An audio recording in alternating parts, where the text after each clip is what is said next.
All right, so I want to welcome everyone to this is the inaugural episode of Kuden, and I am Eric White, with me, Shidoshi Miller, and just want to toss it to you quick as we start, the program here for the very first time.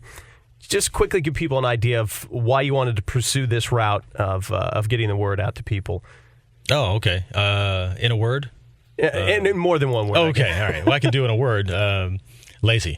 Lazy. Not me. But I've been told that there's so much information on my website that since most people don't like to read, I should probably deliver things a little bit differently. So we're going to make it a little more real and offer something in this media.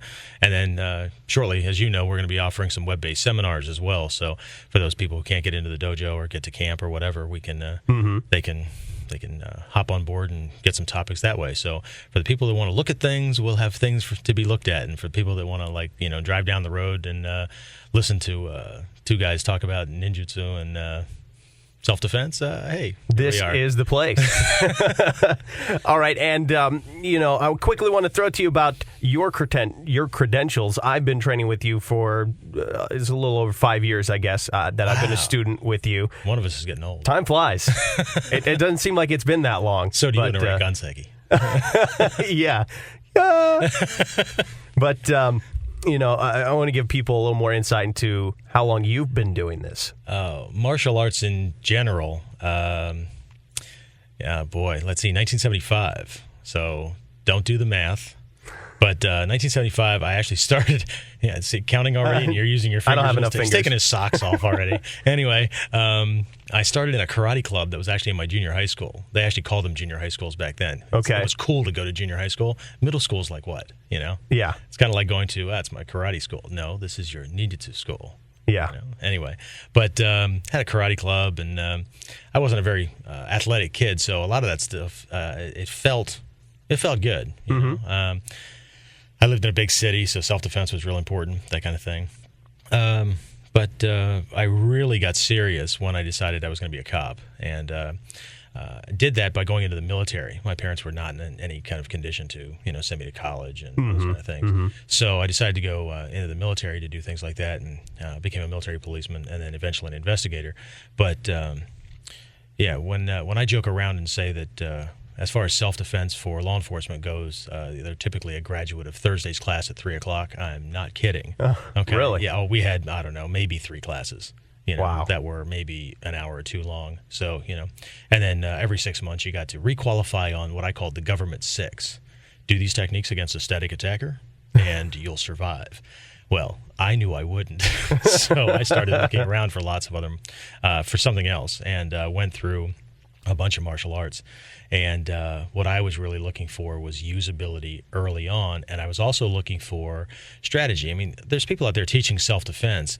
It's not a bad thing. They've got their own systems and things like that. But I'm a real stickler when it comes to the tried and true, the proven kind of thing. I don't need to reinvent the wheel, But at the same time, I'm not a blind follower either. So I just kept looking around, and finally found these folks that were doing stuff in, the black garb, and I see you're wearing a very historical shirt today. That kind of deals with the people in the black garb. Absolutely.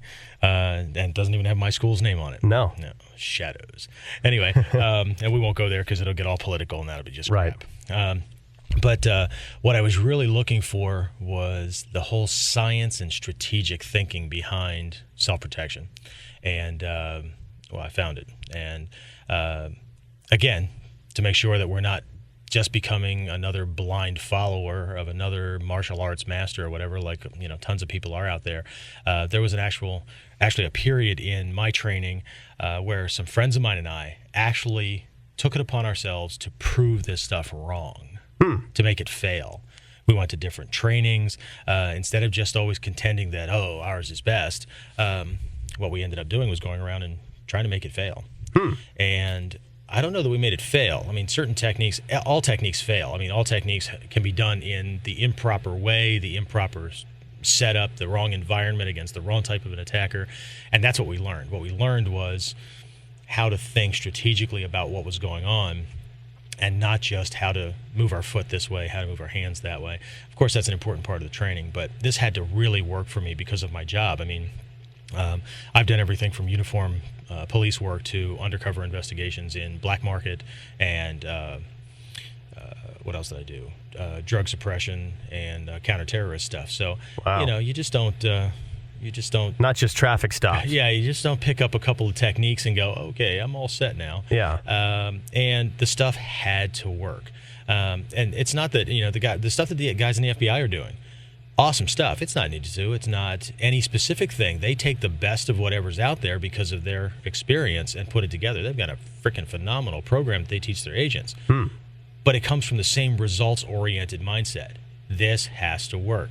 If it's flashy, fancy, or whatever, or it's kind of questionable, unless somebody can prove that it's going to work better than 50% of the time by the average person, we don't have time for it. Right. This has got to be good stuff.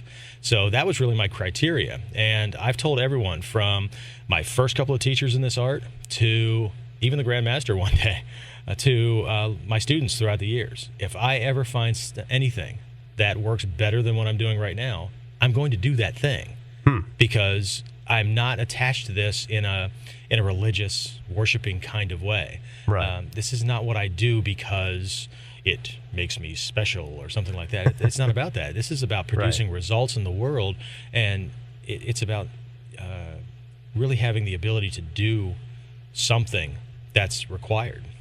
And, when the defecation hits the ventilation or the, hits the fan, it doesn't matter how many techniques you have. It doesn't matter what color your belt was. It doesn't matter how cool you look when you do XYZ kick or whatever. It doesn't matter. Because when he's, moving your nose to the back part of your cranium and the world's going dark and your body's falling, it doesn't matter. Right. It doesn't matter. You're not going to impress him by the color of your belt. As a matter of fact, if you spout that kind of crap off, he's probably going to turn up the juice a little bit and come at you even harder. Really? So, that's what it was about. I mean, I came from a background where, one, I was a kid, getting beat up in the inner cities and stuff like that, and seeing crime and violence and things, and then becoming a cop and a soldier at the same time, and needing the survival aspects of it, to now I'm out in the world, and every once in a while I donate my services for bodyguard work if the Dalai Lama or a Tibetan teacher's in town or whatever.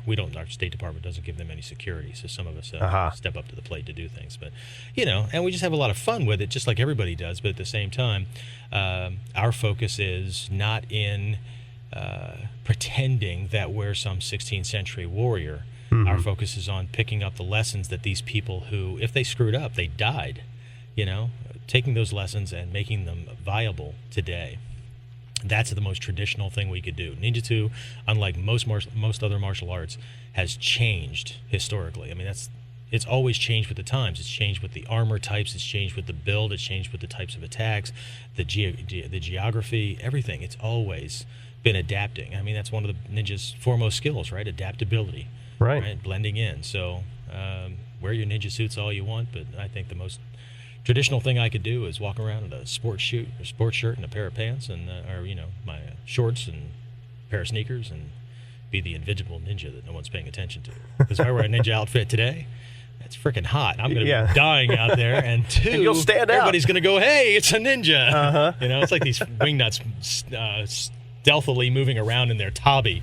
Yeah. Gee, I don't know. Yeah. I think if I were to do that, even if I were to dress up like a superhero vigilante and protect my neighborhood, those tabi tracks lead right back to warrior concepts.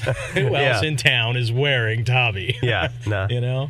So anyway, but that's my background in a nutshell. I mean, I've been a private investigator, all that kind of stuff. I think my focus has always been in helping people. I became a cop for the most altruistic reasons. I wanted to help people. I wanted to protect people from the bad guys. Right. 7 years in, I realized I was nothing more than a glorified secretary in a uniform with a gun on his hip doing reports on victims. And I was on scene to stop something maybe 4 times in 7 years. Wow. It was always late. So what I realized was, if I could do something to teach these people how not to be victims in the first place or to escape or whatever, that's my lot in life. For me to protect somebody, I have to do it preemptively. So here I am, All right. And hopefully people are paying attention and they haven't fallen asleep. And God knows if they fall asleep and they've been driving while they're listening to this. They're not listening anymore. They're not listening anymore. Well, we'll definitely, through the episodes, you're going to get a lot more taste from what your background has brought to this. People are going to get a lot more insight, and we'll get more from you on that. But just to give you an idea, you're listening and you're kind of wondering what the structure of each episode is going to be. We've got basically 3 segments. The first is going to deal with those kind of real-world situations, news stories that we go out and grab from different sources, and we're going to kind of take a look at how those situations got dealt with, how you can defend yourself in those situations, some tips, and where you can go to get further information on learning that. And we'll also look at taking your questions and comments that are relevant to those topics. Our second segment is going to cover more of traditional ninjutsu training. We'll talk techniques, history, tradition, all those things. And then finally, our third segment is going to get into more of the philosophy about warriorship. So that's what you can kind of expect from each episode of Kuden. And thank you for checking out this first episode. We're going to roll right into some news here in a minute. But first, I want to touch on a couple of things that are important that are coming up at Warrior Concepts, the homeschool in Sunbury, Pennsylvania. There's a Tagakuryu sword seminar coming up and a Kubutan seminar. I just wonder if you could quickly kind of hit that when it's coming up so people can jump on that. Oh, sure. The Tagakuryu Ninja Biken seminar, the Secret Sword seminar, is material being pulled right from the scrolls from the Tagakuryu. And since this is the year where that's the theme in Japan, thought it'd be fitting to do that. And I know it's short notice, but hey, be flexible and make sure you can be there. It's August 30th and 31st, 2008, just in case you started listening to this 4 years from now because you found it on some arcane It's possible with the internet somewhere. That's right.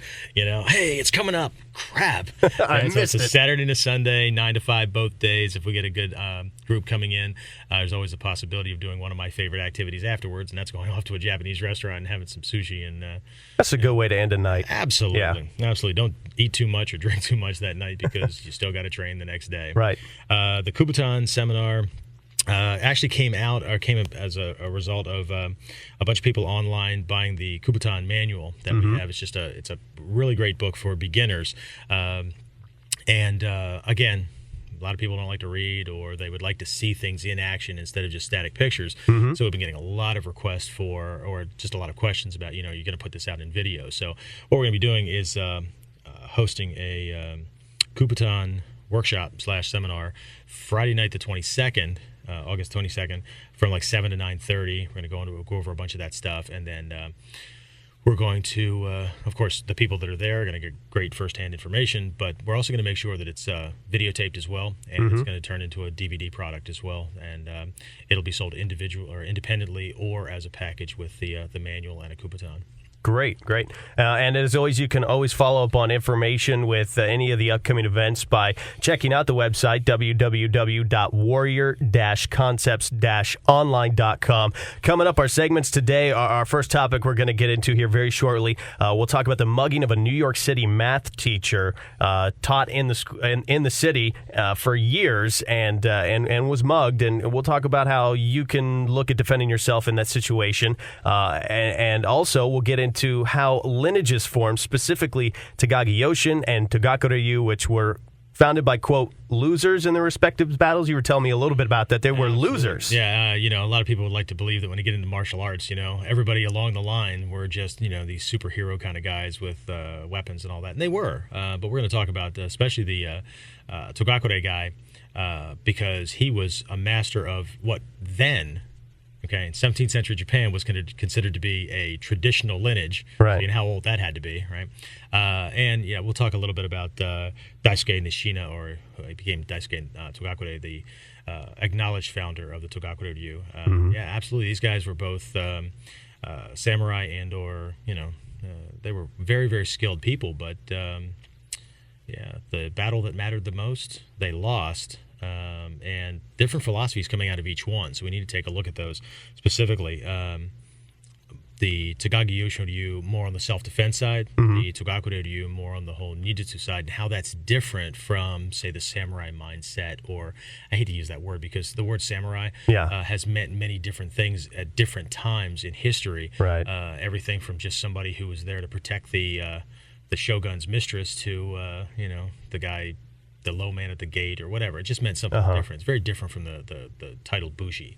So we're not going to get into that today, but we're going to take a look at how the typical ideas that people have about what samurai are all about, ninja are all about and stuff. We're going to take a look at how this samurai turned ninja did so out of a situation where on the surface it may look like cowardice, but on when you really know what's going on, he acted for very different reasons, and then consequently ran into a teacher who could teach him stuff that was just so far outside the box that the average person who's involved in martial arts just doesn't have a clue about a lot of this stuff, because we're going way beyond blocking and punching and kicking and way cool throws and things like that. I mean, sure. This is the cool stuff that's got me involved. How do I work my will with nobody knowing I'm doing it, right? Clouding them. Oh, I'm sorry, I'm not going to speak now. The Jedi mind tricks. Anyway, very interesting topic. That's coming up in our second segment, and finally we'll close things out in our third segment with the discussion on becoming a warrior. One of it's kind of based off of one of these articles you've written. You've written many articles, many of which are published online, and that's one of them. And we'll take a look at that coming up in our third and final segment. We'll give you a little preview of what's coming up on the next episode, because this is just the first of many that are going to be coming your way. So right now we'll go right into Kuden news and find out what's happening around the world and here at home.